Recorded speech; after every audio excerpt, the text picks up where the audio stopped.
Hi everybody, my name is Tom and this is my overview of all the conga lines in Nuketown Zombies. The first circle we have a look at is in front of the greenhouse, and it's probably the easiest and the most liked circle in this map. So you see what we do a big circle here around the whole place here, around this garden, and it's a very big circle, so we have a lot of time to shoot. We can gain a lot of distance to the train, and then it's basically no problem. We have to dodge a lot of zombies that spawn in the front of us, but it's normally not a big deal. For the shooting, we shoot in the corners. The problem we have is that the map is not so flat, so we have some shooting points where it's kind of difficult to go for headshots, while as on other shooting points it's actually not that a big deal. For example, up there on the concrete there, it's actually quite flat, so it's quite cool to go for headshots. What I've done now, I've smallened the circle, so I just used a half of the area, and this is actually very cool, so you can actually split that circle into two. I like this one here quite a lot because this one is just smaller but still not difficult, and that means that you just have more, the train is more compact and you have like a bit more control of it.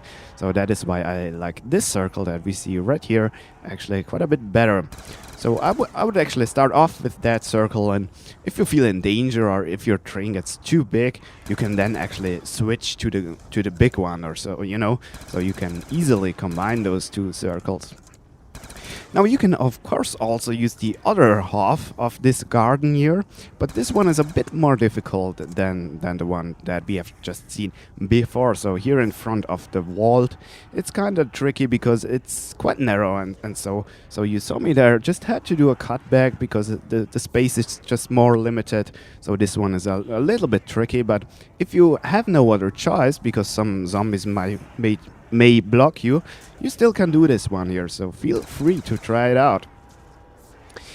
And that's actually it for the first one, so let's go to the second. And now we are behind the yellow house. By the way, to orientate yourself, there is a green house and a yellow house. The first circles we have seen were behind the green house, and now we are behind the yellow house. So what we can do here is exactly the same like in the first three circles that we have seen. So we start off with that big circle here. It has again the same shooting points like in the corners actually of the area here. And again, the same advantages and disadvantages, like down there where I just shot, the area is not flat and it's really difficult for headshots. But right here where I shoot right there, it's quite flat and easily to go for headshots. Then we will split the circle into smaller ones, and it's again absolutely the same. Now the map layout here is like we have an additional rock here and some gaps, like when I pass by right here, it feels like a bit more narrow and a bit more tricky. So overall this one is more dangerous than the first one we have seen. So you always want to prefer the circle behind the greenhouse, and then on the second priority you would go here, because this one is just a bit more difficult, a bit more tricky, so always prefer the one behind the greenhouse. Now I've started to split the circle into the two ones, so I'm doing this one here first because this one is a bit more easy, but you saw me again doing a cutback here, so it's not the easiest one down here, but it's still not so tricky. So yeah, you see me here doing some shooting. You see that it is not flat here, and yeah, I do not really like this one here, so I would not actually split this second circle up into two, because as said, here it's not flat. On the other side, the next circle that we will just see there, there is this rock which makes us just passing by gap by gap, and this is just not cool here. So this one here is really tricky, and I want to keep it really short because you see there this gap is a pain, and at some point you will get blocked there, then you have to do a cutback and maybe it goes wrong. So you actually do not want to do this circle, I just want to show it quickly. So let's go to the next circle. And this circle is now here in the center. As you can see, we run around this Nuketown sign, we run around that rock here, And we also run around, what is it actually? Another rock? Well, whatever, where the Pack-a-Punch machine is now. The cool thing about this circle is that you have so many options and you can choose your path freely. As a car that we run around.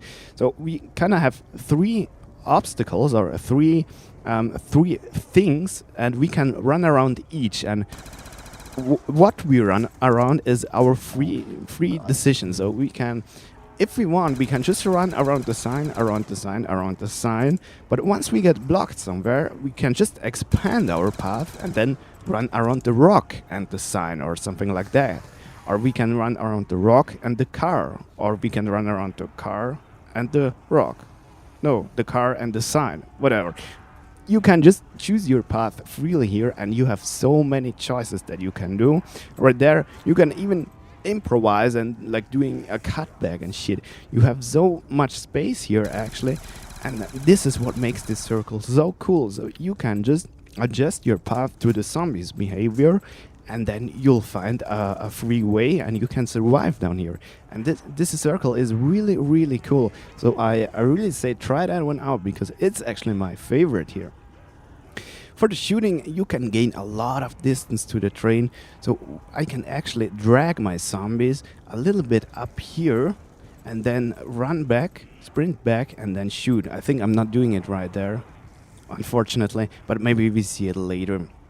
I think the next thing that we actually see is me going up here to gain distance and then shooting them right here. This is a bit tricky because they could spawn from behind me, and there is like a one-way, so if I get blocked, I'm kind of fucked. But that's one thing you can do, and I think the next one we see is now this dragging out towards up there, towards the garage, and then we go back, sprint back, and then we shoot. That's pretty cool. So just try this out and use the freedom you have here. Also see the image on the top left. There you see how many options you have here. So just drag them out very far up there. Now I sprint back, and then I have a ton of time to shoot here, which is of course perfect for LMGs. So this circle has a lot of advantages, and it's quite safe. You just have to pay attention, as in any circle. So if you just start to lame around and shit, yeah, you can get blocked here by all those gaps you actually pass by. So you always have to check which gap is free, which path is good, and then take the right decision. And then this works absolutely well here. So let's go to the next circle. Now, I was looking for a last circle, and when we have a look around here, we see a gap right there. We see here in the track there are only gaps, so it's not good to run through the track there. And then the last gap is right there. So the question was, what can we actually do? And basically all what's left is that little spot right here in front of the box.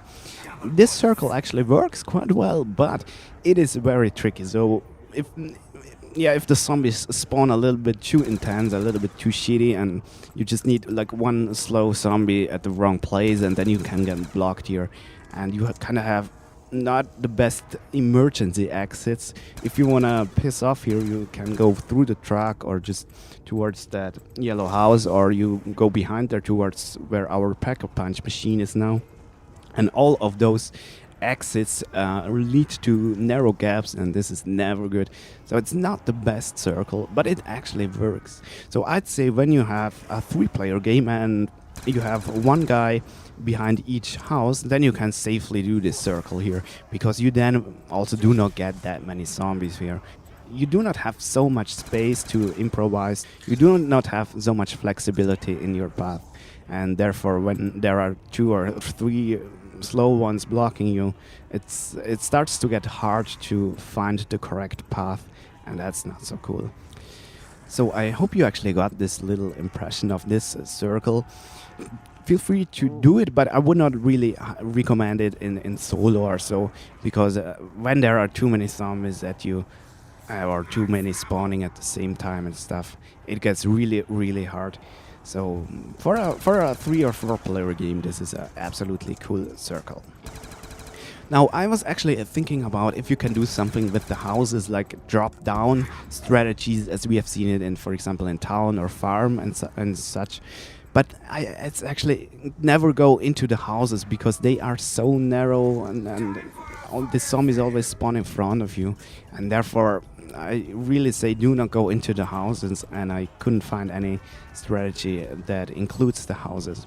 But what you can actually do, and this is pretty cool, once every zombie has spawned, you can basically run wherever you want, because when the full train is behind you, you do not have to be afraid of spawners in front of you, and then it's no problem. So when you have to revive, for example, you have to walk through the whole map and the whole train is behind you, you can safely go through houses and shit, but not for a basic circling strategy. Alright, I hope you enjoyed this video. Have fun, see you, bye.